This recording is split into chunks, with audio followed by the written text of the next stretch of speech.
Krishna. What do you think of this view? I don't just mean me.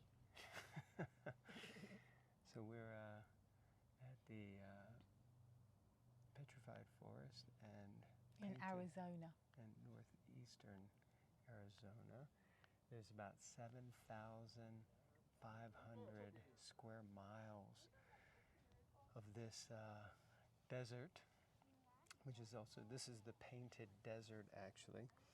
And it's really, really hot for one. It is hot. And two, so Just want to say it's that. breathtaking, and what you're seeing now can hardly capture it, but you can look it up, painted desert, a petrified forest. In Arizona. In northeastern Arizona.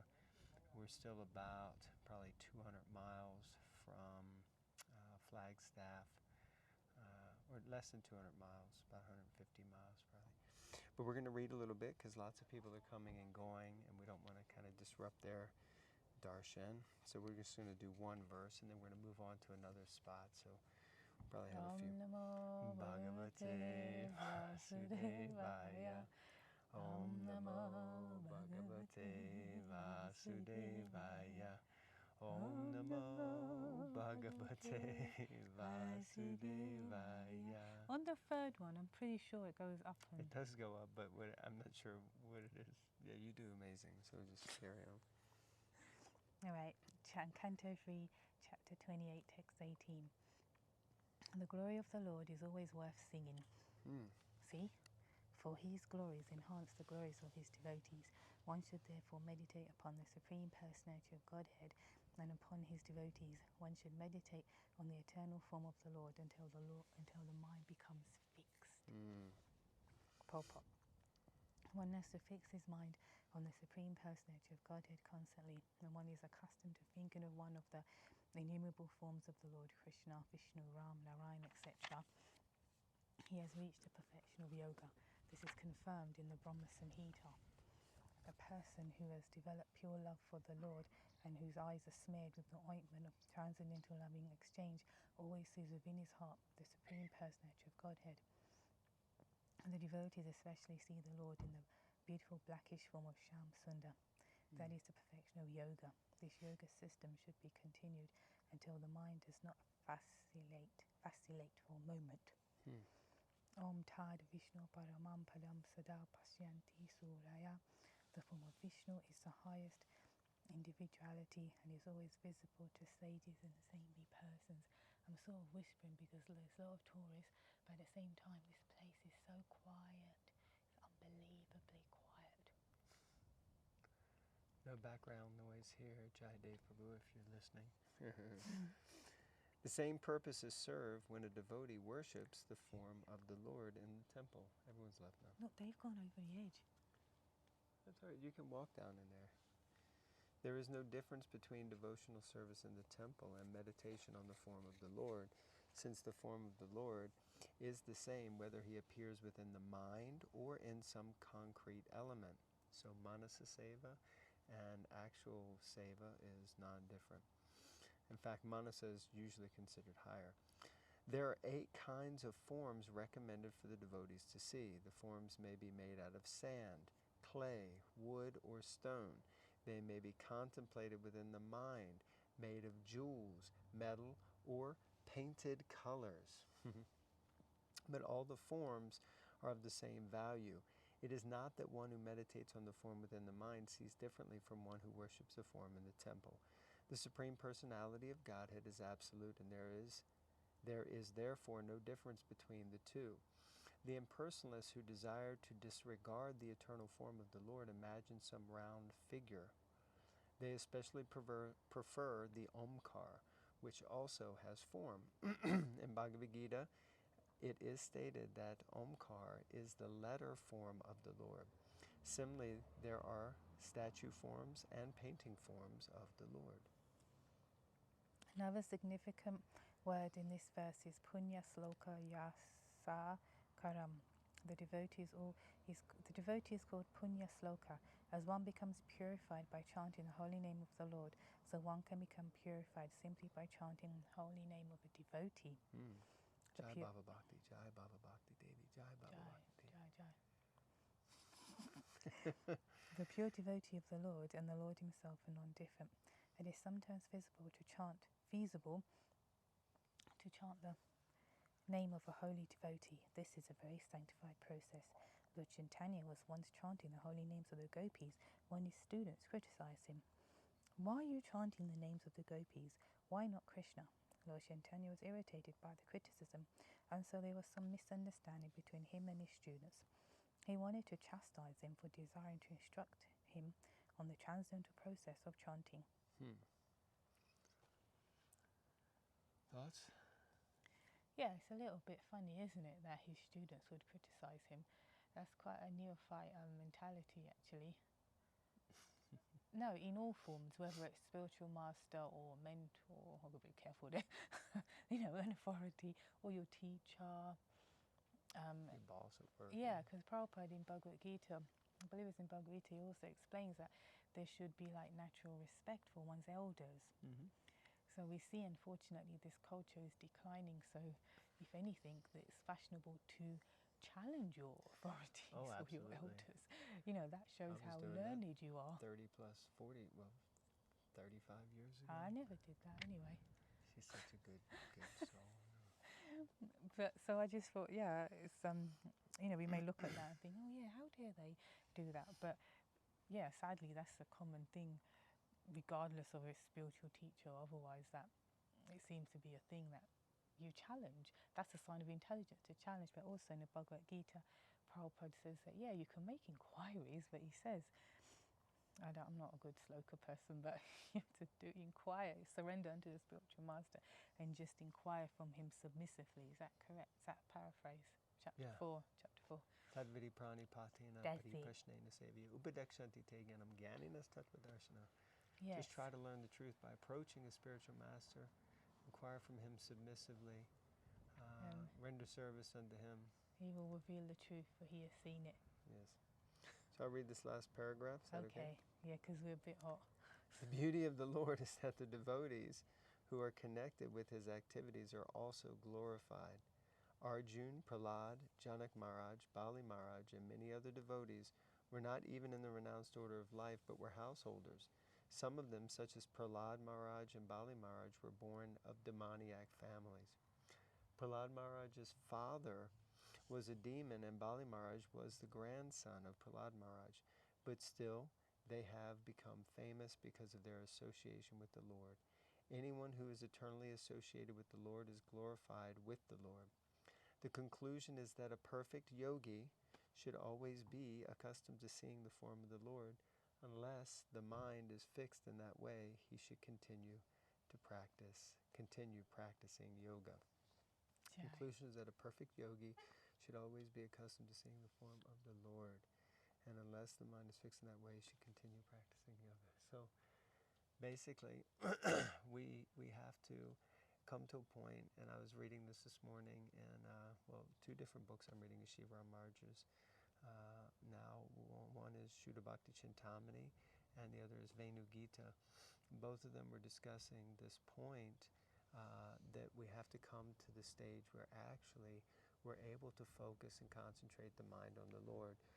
We do it for things, objects of sense gratification, and maybe for places of beauty we can kind of picture, but we have to control the mind and direct it and focus it, especially on being able to meditate on the form of the Lord. So this is a practice, not just by chanting, but actually we have to control the mind and focus the mind on the Lord, like that. Anyway, just a few thoughts. I think we'll take a break now. And see you in the next vlog. And if you want to follow our adventures going around different places, then you can check out Bhakti Vision, YouTube. And Wandering Krishnas. Okay. Hare Krishna. See you later. Hare Krishna. So now we're at an area called the Blue Mesa. Yeah, I'm going to make a mesa in a minute. And it took everything we had for her to sit on this rock, which is right on the edge. And if you want to see any bits of that, then you can check on the Bhakti Vision. Wandering Krishnas. But we're not here to wander. We're here to wonder. Yeah, let's make it clear. Om Namo Bhagavate Vasudevaya. Om Namo Bhagavate Vasudevaya. Om Namo Bhagavate Vasudevaya. Canto 3, Chapter 28, Text 19. No, seriously, because... Text 19? Yeah. Okay. Thus, always merged in devotional service, the yogi visualizes the Lord standing, moving, lying down, or sitting within him. For the pastimes of the Supreme Lord are always beautiful and attractive. So many people looking at us. Yeah. And it's hot. Okay, so go ahead. You gonna read? Yeah, I will, but I'm pausing because there's an intermission. Intermission. Okay. The process of meditating on the form of the Supreme Personality of Godhead within oneself and the process of chanting the glories and pastimes of the Lord are the same. The only difference is that hearing and fixing the mind on the pastimes of the Lord is easier than visualizing the form of the Lord within one's heart, because as soon as one begins to think of the Lord, especially in this age, the mind becomes disturbed. And due to so much agitation, the process of seeing the Lord within the mind is interrupted. When there is sound vibrating, praising the transcendental pastimes of the Lord, however, one is forced to hear. That hearing process enters into the mind, and the practice of yoga is automatically performed.